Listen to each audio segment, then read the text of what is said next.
الله فرح الميكروفون.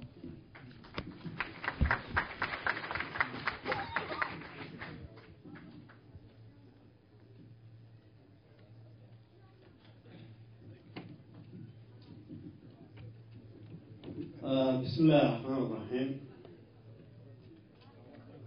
السلام عليكم ورحمة الله وبركاته. قبلها يرجعوا هو سلامين آدي لما تنتين تابت على الرسو قيد بشر شركة حفلة سلعية وجوري فلان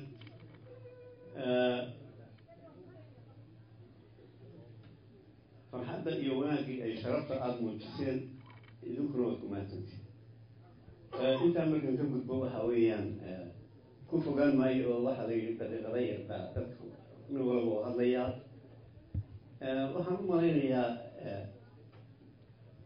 sida ay arrinta Puntland tahay waynu ka wada dheegsanahay wax hadda tilmaanteeda aynu isu tilmaamnaa wax qiimo weyn oo inagu kordhinaysaa ma jirto. Puntland waxa weeyaan state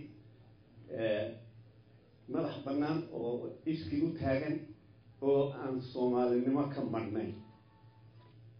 Soomaaliya ayay halkaa ku sugayaan. Soomaali oo dhan baana ku nool gudaheeda. Ma aha reer Puntland oo qoriga ku nool yihiin. Dadka deegaankaas oo qoriga ku nool yihiin. Waxa ku nool Soomaali inta ay qabiil ay ka kooban tahay sidee u dhan yihiin. Puntland gudaheeda ku nool yihiin. Marka waxaad dareemi karaysaan Puntland inay tahay hooyadii Soomaaliyeed ee xitaa dawladda federaalka ay ka dhalatay.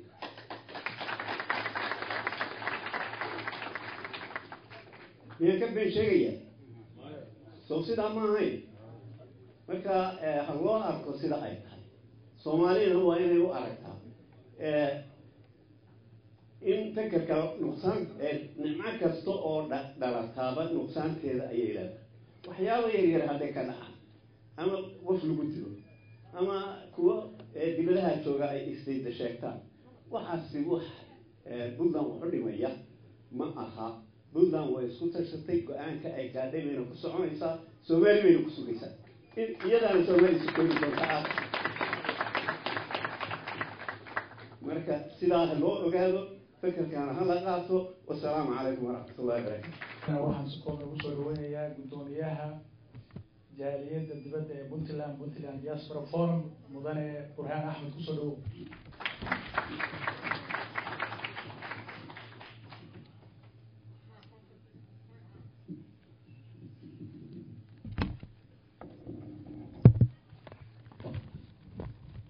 بسم الله الرحمن الرحيم دمانتين وسلامتين وحالي كسر من سلام إسلامك السلام عليكم ورحمة الله وبركاته. runtii waxaa mudan sharaf dadkii xafladda soo qabanayay intii timekooda waqtigooda gelisay waad ku mahadsantihiin dhammaantiin. waxaan rabaa halkan waxaa inaan ka sheego Puntland Diaspora Forum oo la abuuray 2008 reasonkii loo abuurno xitaa waxaan caawa isugu imaanay inaan ka qayb qaadano oo aan noqono dad ka shaqeeya unitiga Soomaalinimo iyo Puntland. waxaan kale oo rabaa in la socodsiiyo in muhiimadda ay tahay in laga shaqeeyo Soomaalinimadu qof walbana ay ku weynaato in laga shaqeeyo unity Soomaalinimo. Puntland ma aha wax ka duwan Soomaalida oo kale dad badan ay weydiiyeen dhaxalsantan Puntland way ka duwan tahay Soomaaliya laakiin waxaan arkaa Soomaalinimadu inay daacad ka tahay diyaarna u yihiin inay unity ka shaqeeyaan meel kasta ay joogaan markastana ay diyaar u yihiin dowladda Puntland. waxa ujeedada ugu muhiimsan oo aan rabno inaan caawa inoo sheegayo waxay tahay in markasta la ilaaliyo unity-ga Soomaalinimo inaan laga tegin oo ay tahay mid aan u taagannahay oo aan rabno inaan dad walba aan gaarsiino nabadda aan haysano iyo waxa fiican aan markasta aan ka shaqeynay tahay dad kasta oo Soomaaliya la gaarsiiyo iyo kuwa ekaan adigoo kale gaarsii dadka kale oo dhan Soomaaliya. waxa aan rabaa oo kale inaan ila sheegayo security reasons of Puntland waxa loo baahan yahay security-ga intayna mas'uul baan ka nahay representation baan ku leenahay in markasta loo istaago institutionka Puntland oo ah qof walba inuu diyaacad noqdo uu ka shaqeeyo gaarsiina Soomaaliya oo dhan. midda kale oo aan rabay in ogaataan muhiimadda waxay tahay in loo istaago oo laisku duubnaado oo soomaalida maanta dhibaataysan oo aan ognahay dhibaatada haysta soodka aan ka shaqayno oo wax allaala wixii contribution aan gaarsiin karin inaan gaarsiino ay naga daacad naga tahay in soomaalinimadu ay mid tahay soomaaliya inay midoodo. wasalaamu calaykum waraxmatullahi wabarakatu. waxaan kusoo dhaweynayaa gabar soomaaliyeed oo qaadi doonta buraamur kusoo dhawow haasho buraamur baa halkan lagaga bahan. bismillaahi raxmaani raxiim. dhammaan soomaali waa wada salaamayaa, inta maqan inta joogta inta xafladda sida quruxda badan ka soo qayb gashay, dhammaan soomaali waan salaamayaa. soomaali ha israacdo, soomaali ha midowdo, soomaali ha midowdo, soomaali ha israacdo, sharka allaha ka saaro. gaar ahaan gacaawo waxaan iskugu nimid xafladda puntland yaroo xabeeb waay haysayga raalli ahaada. waxaan isugu nimid xafladda puntland. puntland ha jirto, ha joogto, puntland ha jirto, ha joogto, ha waarto. puntland waa meel aada iyo aada soomaalidu ugu baxsatay oo aada iyo aada barwaaqo taalo. marka soomaalidu insha allahu bismillaahi kariim tii hogaamin doonta allah ka dhigo oo isu keento. besinka kabilahabashahaytana bahaygage, besinka kabilahabatucaha waa banaante. waxaan la gudahamin karin oo carada ka badan, baaqigu inuu siiyo isahaga wax bixin kare.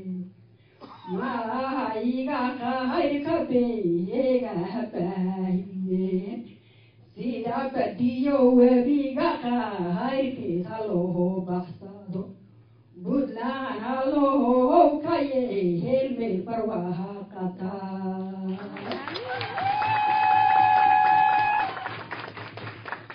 puntland waa meel badwaaynoy barwaaqata.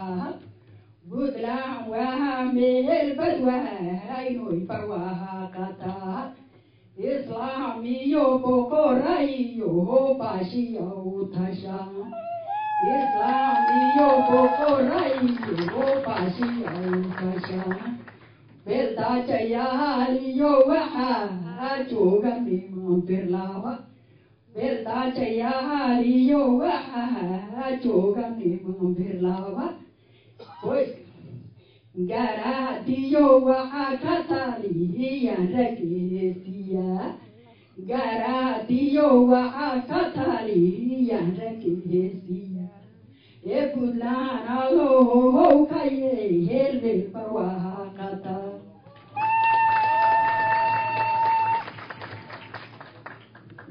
puntland waa meel badwaaynoy barwaaqata. puntland waa meel badwaaynoy barwaaqata. obeya iyo mahaydigiyo buuxabaha ka baxa.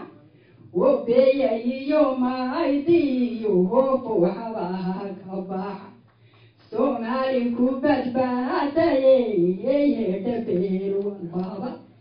ee puntland allow ka yehel meel barwaaqata. soomaali ha noolaato, soomaali ha israacdo, puntland ha jirto oo ha joogto. puntland waa gobol aada iyo aada u qurux badan. soomaaligu halkaa ku sugayaa sidii afgaankii igu horreeyay sheegay. soomaali maalinta israacdo wuu istaagayaa insha allahu bismillaahi kariim. midda jirta ee joogta allaha ka dhigo. asalaamu calaykum.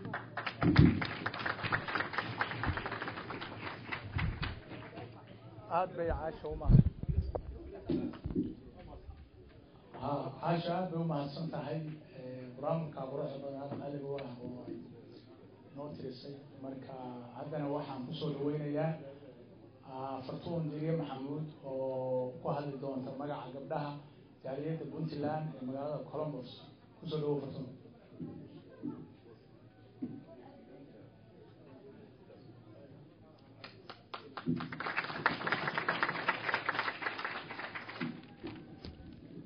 السلام عليكم ورحمة الله وبركاته. waxaan mahad weyn u celinayaa marti sharafta Soomaali weynta caawa isugu timid dabaaldega Puntland oo sanad guuradii 13 ah.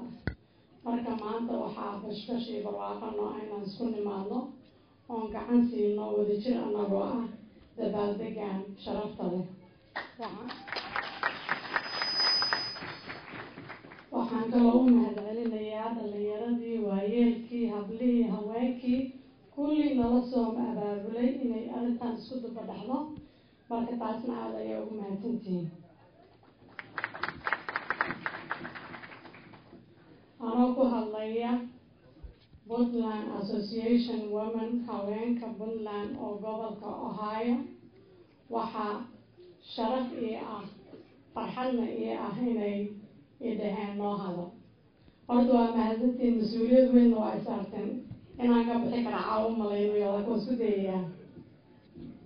waxaan kaloo mahad weyn iyo hambalyo u dirayaa Puntland wixii u dhashay, wixii degan iyo wixii ku maqan adduunka meel kastay joogaan.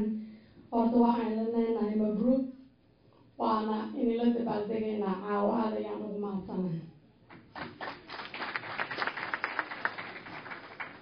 waxaan ka hadlayaa haweenka, markasta waa ka hadlaa arrintan maadaama la yidhi hadalkoodana ku hadal. haweenku waa dadaalka qoyska, dadaalka waddanka, dadaalka nolosha. marka waxaan hambalyo u dirayaa iyo baraarujin u dirayaa meel kasta ay joogaan, wanaagga iyo sharafta iyo kalgacalkay waddanka u hayaan iyo xoogga say u wadaan inay kasii adkeeyaan. waxaan kaloo ku lifaaqayaa arrintaas ayada ah, markasta haweenku dadaalkoodu ma yara, laakiin waxay u baahan yihiin caawimaad weyn oo xagga ragga ah. waxaan kaloo ka hadlayaa haweenku inay yihiin murtida, madadaalada, qalbadda iyo qoyska. qofka keliya furfuri karo waa hooyada iyo haweenka.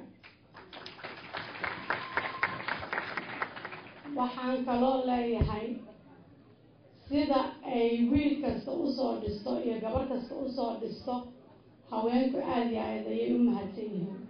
marka mustaqbalkeena iyo sharafteenna ilaahay hanoo baraariyo oo hanoo barakeeyo. waxaan kaloo leeyahay waddankeeni maanta, annagoo maanta dabaaldega Puntland ku jirna, dhib badan baa jira. xag gaajo, xag waxbarasho, xag dowladnimo. marka caawa annagoo ku daxaysanayna farxaddan iyo dabaaldegan, waxaa ilaahay ka baryayaa waddankeena inuu noo baraaro oo noo barakeeyo oo nabad iyo dhaqan wacan ilaahay noo siiyo. waxaan kaloo halkan ka sheegayaa eray yar oo guubaaba ah iyo faan Puntland la faaninayo. ayadoo u baahan faan haddana waa la iska faanaya. Puntland waa deegaan qabow oo barwaaqo badan. boolida ma cunaan beesha joogta oo ku nool.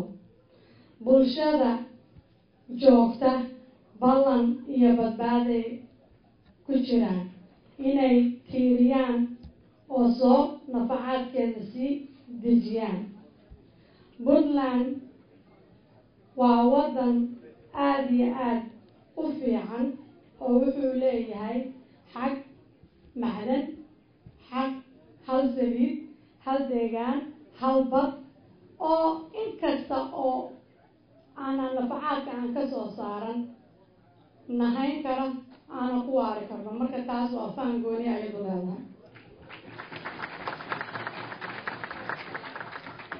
waxaan kaloo odhanayaa idinkoo mahadsan caawa sida sharafta isugu imaadeen. waqtina ma haysano, dabaaldega noo wada. haddana waxaan microphone kusoo wareejinayaa xaamid. shukran. aad bay u mahadsan tahay